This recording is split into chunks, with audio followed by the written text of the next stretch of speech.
Right. My name is Thelma Schempers. I am 60 years old and I'm a hotelier. Ooh, Yeah. I love that. Yeah. What's your favorite thing that you do for your work? The creative part. Ooh. So I'm sort of like the creative director. I make everything look beautiful. I'm the fashion police of the team. I make sure everybody looks great. So everything creative, and I love working with the people, with the guests. Yeah, I love that. Okay. How would you describe your style in your 20s versus now? I think in the 20s there was still a little bit of uncertainty maybe. I was inclined to, so this is what I did in my 20s. I went to Rocky Street in Johannesburg and I loved oversized coats. So for that stage it was quite out there, but I was very much about covering. Okay. Yeah, so loose, covered, never wore anything snug. Yeah. Yeah, so I would say for that time it was a bit, I don't know what the style would be, but almost Oversized. I don't know what you call that. Very oversized, loose. Yes. And then what would you say about your style now? So now I think it's a little bit more snug. I think what I've learned with Rethread is that I have quite a straight up and down body, and by wearing loose pieces, it actually doesn't do anything for the shape. Yeah. So now it's a little bit more snug. It's a little bit more about how do we create a little bit more shape. Simplistic, I think, but with a little bit of oomph. Yeah, I love that. Yeah, I love that. It's interesting to see how you started your style journey from being more covered up to more snug. It feels like such a completely different to like the traditional idea of what style evolution should be like. Yeah. Did you ever feel like you go against the grain in terms of your style?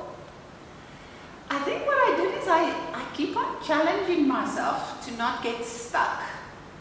But when I was younger, it was very much about covering up. We weren't all that happy or free in our bodies, where it was very much like rather be covered up. Yeah. So I think for me now also is I think there's almost that opposite effect. You feel as you get older, you should cover. I hear everybody saying, oh, I don't have the arms, I don't have the this, I don't have the that. But it's not about that anymore. It's about maybe just doing the opposite that we think we should be doing. Yeah. And embracing your body and maybe accentuating the parts that are good or that you feel good about. Yeah, I love that. Yeah. And you think maybe with your age, it's made you more experimental with how you dress, like because you've come into your own. Now you're like, you know what, I can wear whatever. Exactly. Yeah. Exactly. It's not about covering up anymore. It's about just whatever I feel like that day, and I actually do dress like that in the mornings if I feel a little bit like not out there that day. Then it's just a bit more toned down, or if I'm feeling good, then it's like, okay, today we do color. Yes. Yeah. I love that. You spoke about a little bit now how back in the days in your 20s, it was all about covering up and you weren't very free in your body. I'm curious with how you got into entrepreneurship at that point in time and at that age, like being a woman in leadership. How did you navigate that? So I grew up in a family where everybody were entrepreneurs. Okay. So we talked about it the other day. I never knew anything else. So for me, that was my example. That's how you do things. And I went to study, and then in my second year, I said to my dad, you know what, I think I'm wasting my time. I want to do business. So I went straight in, never even thinking about what it means or what should happen or what shouldn't happen. And I just easily navigated business, and I had the support. I had the support of family. I had the support of an entrepreneur father and mother, and yeah, that was like. In hindsight, I always thought maybe the learning school would have been easier if you worked for a company. Yeah. But that's all I knew, and that's what I did, and I loved it. I love that. And what did your parents do for entrepreneurship? So my dad was a farmer. Okay. So that's also entrepreneurship, Yeah. and that's figuring out what to do as you go. Yes. My mother was a ballet dancer, Oh. and then also studied, worked, baked, did everything that you could think of. Yeah. So, and also changed as they went on, different occupations, different careers. We lived in the States, studied, all went to school, so there was just always involvement. Yeah, always. Never stagnate, never very long in one space. Yes. Yeah, I love that. And do you think that's where your love for travel comes from? Definitely. So for us, I remember my parents saying that the one big thing in life that's really important is exposure. Yeah. Exposure to different cultures, exposure to traveling, exposure to business, exposure. It was always about exposure. And we were always included. Yeah. The kids were always included. It was never parents go off and do their thing. It was like family decision, this is what we're thinking, should we do it? And everybody was voting. It was all a little business, how the family moved. I love that. It sounds like your parents were quite like feminist when you think about it. They weren't saying you should stay at home and you should do things in a very traditional way, and it kind of just sounds like they were actually pushing you to go into leadership, if anything, from the sounds of it. Yeah. That's so amazing. Yeah, it was actually so liberal for those days. Yeah. When we moved to the States, my youngest brother couldn't even speak English. But that was never a problem. Yeah. Because you just learn. Yeah. It was like, you're fine. You're fine. You'll get on. Yeah. And then, I guess now you've spoken about your travels, and one of the questions I really kept thinking about when I was doing research about you is that I've seen that you've traveled to Italian vineyards, to Kailicha, to the tavern, I love that, all the way to Bali. Has immersing yourself in different cultures shaped the way you dress? Absolutely. So I find myself, I get goosebumps talking about it. So I find myself when I do travel, I sort of merge into that. I usually take very little when I go, so that I can either look for something that I love there, and then I sometimes think, okay, I'm going to just buy a whole lot of stuff because this is what I want to be wearing when I get home. And this is what I would be wearing. But it doesn't happen like that. I just, I get so immersed in that, especially with all the beauty around the different culture. So we're doing Mexico soon, and I can already feel it. I can feel the color. I can feel the way that people dress and why they dress, and I just love it. So I always come back with something that I can either wear or that I can use in the house that lingers a bit longer after we've come back. So I really love, always bring something with that I can wear also. I love that. What's your favorite thing you've brought back on your journey? I think it's stuff that I can use in the house. Because wearing, you do get out of that feeling, but that piece of fabric that turns into a scatter cushion or a throw or a piece of curtain or something that I've hung up something now recently that we bought in Turkey. It's those bells that they use around the the bookies that walk around. And I put it up and I could beautifully remember where we bought it, what was the memory. So those are the little, so it's usually an interior decor item. I love that. It's like you're able to have different parts of your journeys within your own home. And you're able to experience all of it. Like going to the kitchen, there's something there that reminds you. It's a little story, Yes, I love that. That's my main goal for my interior. I want to be able to be like, oh, have a story about something, even if it's like a doorknob. Like, I got this doorknob from this place, or artwork that my friends have made me.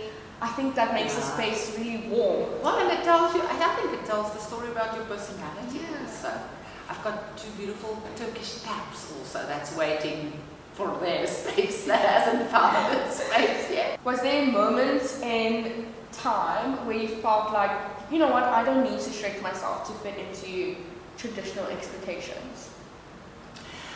Definitely. I think the big one for me was my hair. So, you know, the coloring of hair and what hair should be.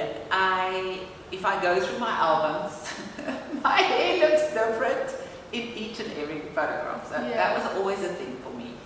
And then I got to a stage, and I was like in my 40s, in my early to mid 40s. And it was just not the done thing to let your hair go grey. And I decided I've just had enough. I'm not going to be able to keep this up. And that was one of the first things that I realized, that that's who I am. I'm not going to change it. I'm not going to forever be coloring, because there comes a point when it doesn't work anymore, according to me. And what an absolutely wonderful feeling to know that this is it. And now to actually use it, you know, within your style. I think even now, just like the idea of grey hairs, I'm excited to have a full head of grey hair. It's like, so I pray, beautiful. I hope one day I have it, like not just one streak, it's all grey. Because it's such a moment. I think it's like, that's so beautiful. And I remember watching Wendy Oldfield. You know Wendy Oldfield? She's a singer, and I used to watch her, and she has these, like mine, these 2 grey, the grey above the ears. And I looked at her and I thought, wow, that is so beautiful. So she was my sort of like hair icon, and there it was. Mine was exactly the same, like these ears, these grey ears. I love that. I guess that like it takes one person to have courage to make another person have courage. I guess that's like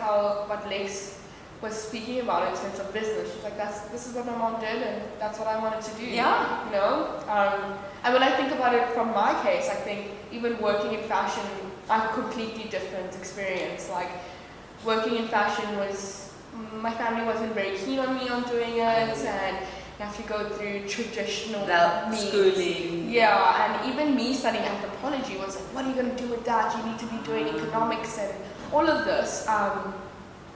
But so that was my reality, right? But Lex's reality was like, my mom is so encouraging with whatever I do, but I've been able to see her take on so much in terms of business. Like, of course it'll be easy. Like, if my mom can do it, I can do it. Exactly. I love that. It's amazing.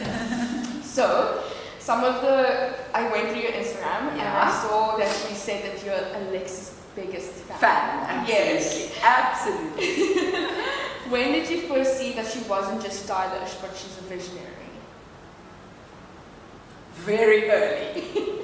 I think I mentioned it the other night at the Brandon. So, Lex was tiny, teeny weeny. She was probably 4. I don't remember the exact age, but oh boy, I could see there's something very interesting happening. You know, as a mother, you don't always know exactly what to do with those things, because usually we have to be in line. But was that morning when she had to go to school and she didn't want to get dressed. And I said, okay, that's fine, you can go. Just go with little PJs, it's fine. But she then added her little socks and the sandals, and then she put the fox fur on her shoulders, and I thought, that is really brave. And you know, she arrived at school and I could see all the moms and everybody was just looking at her. But it didn't affect her at all. She walked in as if she was like, this is me, this is what I'm going to do. And everybody still talks about that now. So I think that was the first time I saw, here's something interesting. Yeah, I love that. And then there was another sort of iconic moment, and I think more towards her teenage years, she struggled with the norm, you know. I remember her saying one day, Mom, I don't feel like wearing that. I would rather like to be that. And I said, just go for it. Just go, do it. So there was testing the grounds. And so, yeah, there were a few very iconic signs. I love that. I love that. And what was she like growing up? She was rebellious. She was different. For example, at school, I said, Lex, you have to do a sport. Oh, I don't want to. So it was like, there were the challenges with that. And then, so there was this rebelliousness about doing mainstream. Yeah, you have to do a sport. No, I don't have to. You know. So, but I think the pressure sometimes, or just at least try it. Yeah. Because, for example, she also didn't like maths. And there I pressed on a bit because I realized that maths is a good thing in my life. If you're good at maths, it gives you a little bit of an extra, there's a little bit of an extra in it. So I did push her a little bit to do maths, and I think that proved to her that she's actually really clever. Yeah. I think she thought she might not have been that clever, but that little bit of a push actually made her realize. Yeah, that I'm actually very smart. Yes. I mean, look, like she's grown this business to what it is at 30 years old. So you need to have numbers in your head somewhere if you want to, not necessarily, I guess, but it helps. Yeah. I think it gives, especially for a woman, it gives you a little bit of extra confidence. If numbers comes easier. Yeah. As a mother and an entrepreneur yourself, what do you think Alexa has done differently in building Rethread? Wow, I think the first thing that comes to mind is, social media. We never had social media, so we had to rely on a different sort of marketing strategy, if I can say that. So that's the one big difference that I find so beautiful with now and her and the community that she's created. Yeah. So for us, that wasn't available, so that looked a bit different. But I guess we did that in person. So I think the big thing that Alexa did different to me also was her ability to just keep on learning. I was more in the design. So I was more the sort of hand drawing the design. So I was more into the design part of it. But what I admire, probably one of the big things I admire about Lex is her ability to just learn if she doesn't know something. For us, that wasn't easy as well. We thought we had to go to university to go and do that. Or we had to find books to learn. So that immediate wanting to know more is one of the big differences. I love that. I think in the same breath, I feel like that's also, from what I've seen, a similarity to you. So maybe you don't learn in like the traditional way, but you invite so much culture and learning through experience. So I think that's inquisitive. I think for us both, the inquisitiveness is probably the thing. Yes. Yeah. Now that we've spoken about like your love for culture and meeting people with different ways of life, where does your love for hosting and cultivating experiences come from? Ooh, the inquisitiveness, I think. I just love people also. So the inquisitiveness together with people and meeting very interesting and new people is probably that combination. So we would always, when we travel, spend a lot of time with new people or meeting new people. And I just love learning. We think our world is what it's about. Yeah. But I realize there's just so much more out there. Yeah. And so many different ways of doing or believing or seeing. So and we lose it sometimes when we get so busy with work. Yeah. But going out of our place or our comfort zone teaches us that again. Yes. And that's why I love Cape Town so much. It's just like you walk around the corner and there's a whole different life out there. Yeah. Or inspiration, also traveling and getting out of your comfort zone.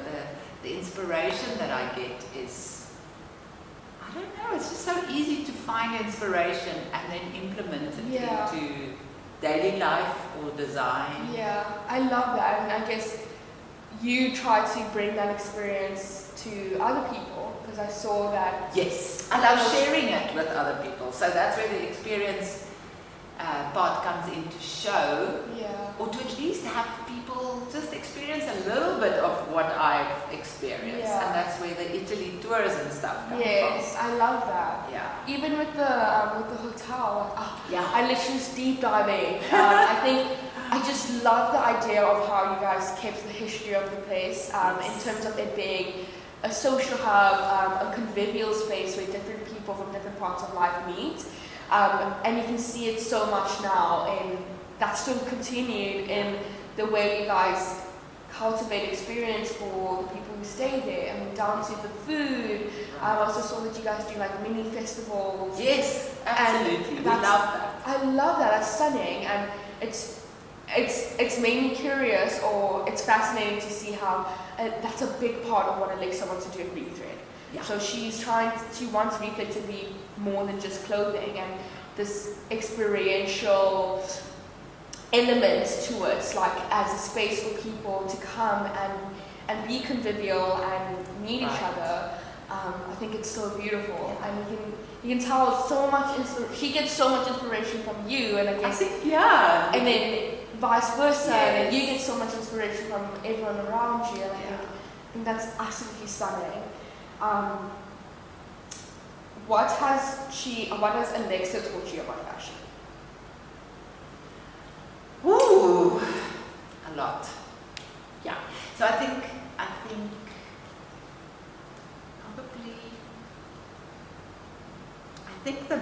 possibly the shape. Mm-hmm. Because of our body differences. Mm-hmm. You know, in my mind, fashion for me looks one way, but also looking at fashion is something else. But I think the biggest thing would be shape. You know, the shape. But also, what I love about her is also without the knowledge of fabric. So I love fabric. So I can just spend hours in fabric stores just touching and feeling fabric. So I love beautiful fabrics. But what I love about Alexa is that without that knowledge, she applies different fabrics in different ways that I would have. Yes. Yeah. So that's what I love. And again, it's that challenging the thinking process, even though rules say the knitted fabrics only can be applied to this, or poplin and so those rules were very strict. Mm-hmm. And I think if you not break those rules, but don't listen to those rules so much, then you've got that extra edge, or Yeah. Oh, I love that. Okay, and then our last question, final question. What advice would you give women about evolving style as they grow older? Yeah, that the embracing is always the embracing, and take those things that you love and just work with it. Work with it, elevate it, give it more love, and try and error also. Just don't try it, just make it, try, just keep on trying until you find that groove, and then but also not to get stuck. I see so many, especially older people, get stuck, and you don't want to try anything new because you're scared and you think it's wrong, or I shouldn't be doing this. Just keep on going. A little bit of effort goes a long way. I love that. Thank you so much, Thelma. Thank you. It was so much